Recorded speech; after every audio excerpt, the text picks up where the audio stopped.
رمضان کے بعد انسان کو چاہیے کہ شوال کے 6 روزے جو شش عیدی کہا جاتا ہے اسے رکھے۔ شوال کے روزے کی بہت بڑی فضیلت ہے۔ الحمدللہ ہم نے رمضان مبارک کے مہینے میں روزہ، ذکر و اذکار، عبادات، قرآن کریم کی تلاوت اور دیگر چیزیں ہم نے کی، اور ایک دوسرے کی مدد، یہ چیزیں رمضان کے بعد بھی ہونی چاہیے۔ جس طرح سے ہم رمضان میں مسجدوں کو کھچا کھچ بھر کے رکھتے تھے، غیر رمضان میں بھی ہمیں چاہیے کہ مسجد کو آباد کریں، مسجد میں نماز کو ادا کریں۔ جس طرح سے رمضان میں ایک دوسرے کے ساتھ صلہ رحمی کرتے تھے، حسن سلوک سے پیش آتے تھے، ایک دوسرے کا مدد کرتے تھے، رمضان کے بعد بھی ہم ایک دوسرے کا مدد کریں۔ رمضان مبارک کے بعد ہمارے پر یہ ہے کہ جب ہم عیدگاہ کو جائیں تو تلبیہ کہتے ہوئے کپڑے کو چینج کر لیں۔ اچھا بہترین کپڑا، اگر ہمارے پاس نیا کپڑا ہو تو نیا کپڑا پہن لیں، خوشبو وغیرہ ہو، سرما ہے تو اس کا استعمال کریں اور تلبیہ کہتے ہوئے جائیں۔ اور جب نماز سے فارغ ہو جائیں، جب اپنے بھائی سے ملیں تو ان کو تقبل اللہ منا و منکم کہیں۔ سلام کے بعد، سلام کر لینے کے بعد تقبل اللہ منا و منکم کہیں۔ اللہ تعالی ہمارے اور آپ کے اعمال کو قبول فرمائے۔ عید مبارک، پھر گلا ملنا، یہ ان کے لیے ہے جن کو نہیں معلوم۔ یا تو گلا مل سکتے کب؟ جب ہمارا کسی بھائی سے ملاقات بہت دنوں کی بات ہو رہی تو ہم ان سے گلا ملا سکتے ہیں، لیکن روزانہ جن سے ہمارا ملنا جلنا ہے تو ضروری نہیں ہے گلا ملنا، بلکہ ہم تقبل اللہ منا و منکم کہیں، جس سے کہ یہ دعا ہے اور جس کے ذریعے سے اللہ تعالیٰ ان کی اور ہماری دعا کو اگر اللہ قبول فرما لے تو ہمارے لیے نجات کا ذریعہ بنے گا۔ دوسری یہ چیز یہ ہے کہ رمضان مبارک میں جس طرح سے ہم نے ایک دوسرے کے ساتھ تعاون کیا، رمضان کے بعد بھی ہمیں دوسرے کے ساتھ کرنی چاہیے۔ لوگوں کو شکایت ملی ہے کہ پردیس ہوتا ہے انسان، عید الفطر کے بعد یا عید الاضحیٰ کی نماز پڑھ لینے کے بعد جو انسان پردیس میں ہے، شہروں میں ہے، اپنے گاؤں سے دور ہے، اپنے رشتہ داروں سے، تو اس وقت ان کو بہت کھلتا ہے، ان کو افسوس ہوتا ہے، کاش کہ ہمارا بھی فیملی ہوتا تو ہم بھی ان کے ساتھ سیلیبریٹ کرتے ہیں، خوشیاں مناتے ہیں۔ وہ بیچارہ اپنے گھر کے اندر 2 کمرے، 10 بائی 10 کا کمرہ جو بھی ہے اس کے اندر وہ قید ہو جاتا ہے، پھر وہ روتا ہے، غم میں ہوتا ہے، اور اس انسان کی یہ گمان ہوتا ہے کہ جس کے ساتھ ہمارا اٹھنا بیٹھنا ہوتا ہے، جن کو میں اپنا قریبی سمجھتا ہوں، اور ویسا اوقات ایسا ہوتا ہے کہ کوئی آپ سے ملتا ہے تو ایسا لگتا ہے کہ اس سے بڑا خیر خواہ آپ کا کوئی نہیں ہے، لیکن معلوم ہے ان کو کہ یہ عید الفطر کا موقع ہے، یہ عید الاضحیٰ کے موقع پہ ہے، تو ان کو بھی اپنی خوشیوں میں شامل کرنا چاہیے۔ جو بھی آپ کھاتے ہیں، اللہ تعالیٰ نے کہا وَمِمَّا رَزَقْنَاهُمْ يُنْفِقُونَ، جو ہم نے تمہیں دیا اس میں سے خرچ کرو۔ جو بھی آپ کھا رہے ہو، اپنے فیملی کے ساتھ میں کھا پی رہے ہیں، تو اس میں ان بھائی کو بھی جو پردیس میں ہیں، جن کے ساتھ کوئی فیملی نہیں ہے یا غیر شادی شدہ ہے، اکیلے رہ رہے ہیں، پڑھائی کے سلسلے میں یا بزنس کے کاروبار کے سلسلے میں اپنے گھر والے سے دور ہیں، تو ہمیں چاہیے کہ ان کو اپنے گھروں میں مدعو کریں۔ اگر نہیں کر سکتے ہیں تو ان کے لیے دعوت کا اہتمام کریں۔ یہ چیزیں کرنی چاہیے کیونکہ ان کو کھلتی ہے باتیں، کیونکہ لوگوں کو یہ شکایت بھی آتا ہے کہ یار ملتے ہیں اتنا اچھا سے، لیکن رمضان کے بعد یا عید الفطر ہو یا عید الاضحیٰ ہو، کوئی بھی تہوار، اپنے فیملی کے بغیر مزہ نہیں آتا ہے، واقعی میں مزہ نہیں آتا ہے۔ تو ہمیں چاہیے کہ ہم صرف اپنے ہی خوشیاں نہ دیکھیں، اپنے بھائیوں کا بھی دیکھیں۔ قیامت کے دن اس کے بارے میں پکڑ ہوگا۔ ہمارے نبی جناب محمد رسول اللہ عیدگاہ جا رہے تھے نماز پڑھانے کے لیے، تو دیکھ رہے کہ چھوٹا سا معصوم بچہ مٹی سے کھیل رہے ہیں، مٹی میں تر ہے۔ اللہ کے نبی صلی اللہ علیہ وسلم نے ان کو اپنے ہاتھ ان کو گود میں لیے، صحابہ عیدگاہ میں انتظار کر رہے ہیں کہ اللہ کے نبی آئیں گے، نماز پڑھائیں گے۔ اللہ کے نبی گئے گھر، اس بچے کو نہلائے، تیار کیے اور کپڑا وغیرہ پہنا کر کے اللہ کے نبی صلی اللہ علیہ وسلم عیدگاہ لے کے آئے، اپنے کندھا میں بیٹھا کے۔ اس وقت جو صاحب جن بچوں کے ماں باپ تھے، وہ بچے کے دلوں میں یہ بات آئی، اے کاش کہ ہمارے بھی ماں باپ نہیں ہوتے تو آج ہمارے نبی صلی اللہ علیہ وسلم اپنے کندھے میں ہمیں لے کے آتے، اپنے ساتھ اپنی گود میں اٹھا کے لاتے۔ تو اس وقت تہوار کے موقع میں ان غریبوں کا بھی خیال رکھیں، ان یتیموں کا بھی خیال رکھیں جن کے باپ نہیں ہے، بیچارے پریشان حال ہیں، تو ان کے لوگوں کا ہمیں خیال رکھنا چاہیے۔ ایسا نہ ہو کہ آپ اپنے بچوں کو بہترین سے بہترین کپڑا پہنا رہے ہیں، ان یتیم بچوں جو غریب بچے ہیں، بے سہارا ہیں، ان کے سامنے اپنے بچے کو بہترین زیب و تن کروا کر کے، بہترین عمدہ کپڑا پہنا کر کے، اور ان کے سامنے بہترین پکوان پکا رہے ہیں، کھا رہے ہیں، اور بیچارے غریب لوگ دیکھ رہے ہیں، تو یہ مناسب نہیں ہے۔ صحابہ کا دور ایسا تھا، اللہ کے نبی صلی اللہ علیہ وسلم کا دور ایسا تھا کہ اللہ کے نبی کے پاس جب بچوں نے دیکھا کہ اللہ کے نبی کے پاس ایک بے سہارا یتیم بچہ ہے، تو ان بچوں کے دل میں خواہش آئی پیدا، اے کاش کہ ہمارے بھی ماں باپ نہیں ہوتا تو اللہ کے نبی ہم اپنے گود میں لے کے آتے۔ اور آج بچوں کے دلوں میں یہ خواہش پیدا ہوتی ہے، اے کاش کہ ہمارے بھی ماں باپ ہوتے، ہمارے بھی باپ ہوتے تو ہمیں بہترین کپڑا پہناتا، ہمیں کھانا کھلاتا، پیار سے اپنے گود میں لے کے آتا۔ اللہ کے بندو، اللہ کے واسطے ایسے ستم نہ کرو، ایسا ظلم نہ کرو۔ اب اپنے بچوں سے محبت کرو، لیکن ان غریب بچوں کے سامنے زیادہ محبت دکھانے کی ضرورت اپنے بچوں کے ساتھ ضرورت نہیں ہے۔ آپ اپنے بچوں سے محبت کیجئے نا بند کمرے میں، اکیلے میں۔ آپ اپنے بچوں سے اس وقت زیادہ محبت کرتے جب بیچارے کوئی غریب، بے سہارا، پریشان حال یتیم، فَأَمَّا الْيَتِيمَ فَلَا تَقْهَرْ، یتیموں کو جھڑکتے ہیں، وَأَمَّا السَّائِلَ فَلَا تَنْهَرْ، جو مانگنے والے ہیں ان کو بھی آپ جھڑکتے ہیں۔ قیامت کے دن اللہ تعالیٰ جہنم میں ڈالا جائے گا یتیموں کو جھڑکنے کی وجہ سے، سائلوں کی مدد، یعنی جو پریشان حال ہیں ان کی مدد نہ کرنے کی وجہ سے، اور تیسرا نماز نہ پڑھنے کی وجہ سے۔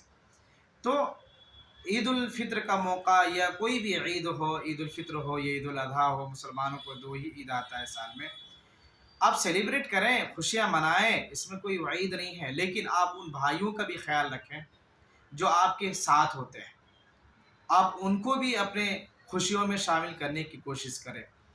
ان یتیم بچوں کا بھی خیال رکھیں جو آپ کے اعتراف میں ہیں، آپ کے گاؤں میں ہیں، آپ کے آس پاس ہیں، آپ کے قصبے میں ہیں، آپ کی پہچان میں ہیں، ان کے گھر کا بھی جائزہ لیں، کیا ان کے گھر میں بھی شیر خرما پکایا ہے، کیا ان کے گھر میں بھی کوئی اچھا کھانا پکوان پکایا ہے، کیا وہ بھی خوش ہیں جس طرح سے آپ خوشیاں منا رہے ہیں۔ ان ساری چیزوں کا خیال رکھنا چاہیے، ایسا نہ ہو کہ خود کی خوشیاں میں دوسروں کی خوشیاں بھول جائیں۔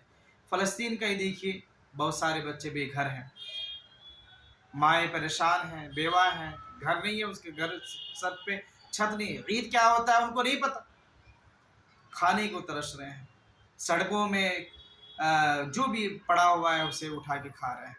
اللہ کے بندو، آج ان کے ساتھ ہیں، کل چل کے ہمارے ساتھ ہیں، تو اس لیے خوشیاں سب کے ساتھ منائیں، کیونکہ المسلم اخو المسلم، مسلمان کے بھائی ہوتے ہیں، اور ایک بھائی خوشیاں منائے دوسرا بھائی غم میں ہو، رنج غم میں ہو، یہ مناسب نہیں، یہ صحیح نہیں ہے۔ یہ ہم ایک دوسرے کے ساتھ تعاون کریں۔ مسلمان کا بھائی ہوتا ہے، اور اسلام صرف مسلمان کے نہیں ہے، پوری دنیا کے لیے اسلام ہے، اور اسلام سکھاتا ہے سب سے بڑا مذہب، اگر سب سے بڑا کوئی دھرم ہے وہ انسانیت ہے۔